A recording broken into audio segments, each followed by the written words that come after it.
Hi, my name is Jenny Chiu. I'm from the University of Virginia, and my deepest apologies that I was not able to be there with you today.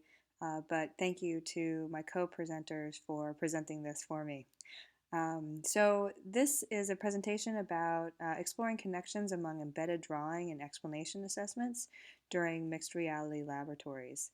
And this work is supported by an NSF collaborative grant with the Concord Consortium working with Charles Z. and Jia Chow. So the goals of the study was to explore student responses to embedded drawing and explanation items, targeting understanding of gas phenomena on a molecular level, and also to investigate any differences between an augmented virtual lab and a simulation-based lab around gas laws. And so what we mean by augmented virtuality is built upon previous research that demonstrates the benefits of combining physical and virtual experiences. I mean, those that look at having a physical lab followed by a virtual lab or vice versa. Those that look at having a physical and a virtual experience sort of side by side so that you can compare a model of a physical phenomena. And then those types of approaches that augment the real world with a virtual overlay in this kind of augmented reality approach that blends the benefits of physical labs, the sort of tactile experience of concrete phenomena, as well as virtual affordances, such as being able to visualize unseen processes or interact with levels that are too large or too small. And so we are particularly looking at augmented virtual approaches, which are different than augmented reality approaches, where you augment the real world with a virtual overlay. This is where the phenomena is virtual and you are augmenting that with a physical augmentation. So this is also building on other augmented virtual experiences, such as Tom Moore's work with embedded phenomena and Rob Lindgren's work with Meteor that use immersive environments to build upon embodied or grounded experiences. So in contrast, this work focuses on non-immersive experiences but augments visualizations with everyday physical objects so that students can control a simulation with a tangible user interface or somewhat of a haptic control. And so specifically this study is part of a larger study that looked at the frame and the benefits and affordances of the frame. This was developed by Charles D. at the Concord Consortium, and so this is a device that looks like this. So there are three physical inputs that students use that control a virtual simulation. So you can see here there is a temperature sensor that controls the temperature of the simulation. There is an air pump that controls the number of gas molecules in the simulation, and an external pressure spring, or external spring, where students can control the force upon a piston, as well as a data display and other visual tools in the simulation. So to get a sense of how the frame works, we'll watch this short video where you can use a physical syringe to pump in molecules into the piston, the virtual piston. You can use a hot jar to control the energy, to add energy to the molecules in the system, and then you can use the syringe or the spring to add force to the piston and decrease the volume. So in this study was, as I said, part of a larger study that compared this frame approach to a purely virtual approach, a simulation, where it's the same simulation except for taking out the physical controls or the physical augmentation. So students use the same simulation with the same computers, but using a mouse and as a control, as the main control. And this study builds on the learning perspectives of grounded and embodied cognition as well as knowledge integration, so that students can build upon and refine their intuitive ideas through physical interactions with phenomena. So um, thinking that these sort of physical augmentations can help students elicit their everyday ideas about these gas phenomena by touching a hot jar or pumping a piston or feeling the force on a spring. They can elicit these types of everyday ideas they might have. And then through the visualization of the molecules, they can add ideas of what's going on a particulate level, and then help them develop criteria and sort their ideas through sort of comparing the virtual and the physical aspects of the lab. So once again, this is part of a larger study. The larger study found no differences on conceptual pre to post-test items, controlling for pre-test and the nested data. But we did find qualitative differences in students' practices.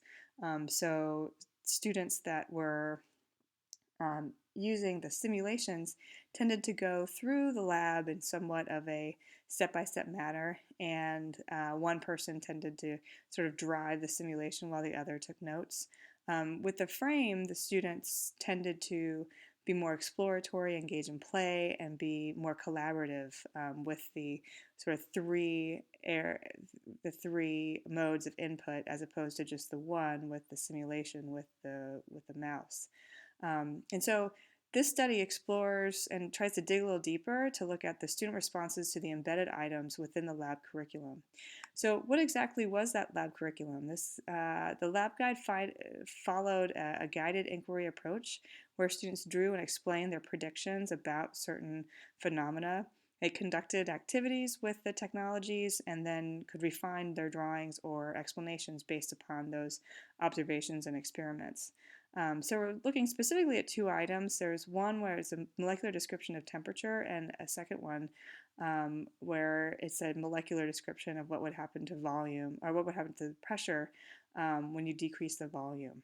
So here is the first item of drawing how you think the molecules would look in a cold room and a hot room, including arrows to indicate the direction of speed in the gas molecules. And when you decrease the volume of gas, what happens to the pressure? Explain your prediction and draw on the following diagrams to help you explain. So the results, looking at the temperature, you can see the overall on the top, the number of students in the frame condition and the number of students in the simulation condition. So many of the students drew this type of bunching, very common alternative idea about particles in a cold room, particles of gas in a cold room versus particles of gas in a hot room. And then many of the students revised their prediction to be along a more normative understanding of gas particles. You can see here that the frame had what seems to be more students that came in with this alternative idea, but then revised and their drawings and explanations. There were no, with the Fisher's exact test, there was no difference in these populations. But you can see here that this mismatch means that 23% of the responses were either a drawing or explanation. That means they had sort of a correct or normative explanation, but then they drew something bunching, or vice versa. So the mismatch is if we only had one of the types of assessment, then we would actually miss that alternative idea. The results for the pressure, you can see here that many students were able to develop or had a normative explanation of what would happen to the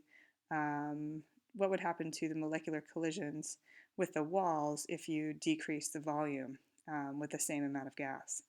But many less students had a normative drawing of that, where most of the drawings often consisted simply of dots and often left out arrows that represented the increased collisions with walls. And we're looking specifically at that because the simulation used um, arrows to represent, to try to draw students' attention to the fact that when you decrease the volume, there are increased collisions with walls.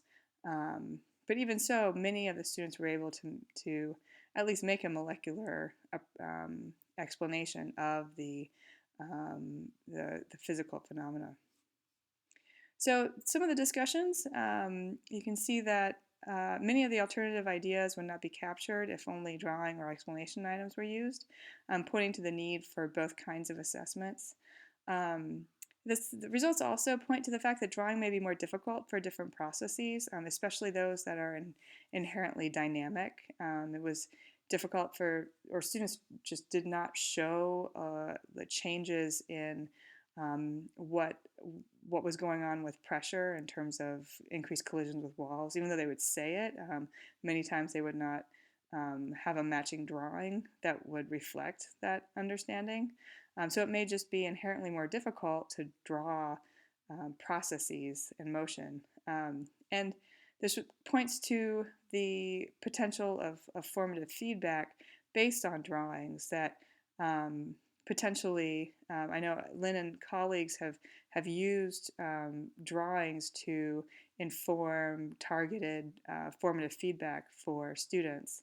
And this sort of points to the need and the importance of being able to identify these types of alternative ideas and then give students appropriate guidance towards that end. So thank you again for listening to this presentation. If you have any questions, please email me at jlchew@virginia.edu. And a big thank you to the participating students and teachers, Charles at the Concord Consortium, NSF for the support, and also my wonderful colleagues in this session for putting up with this. So thank you so much.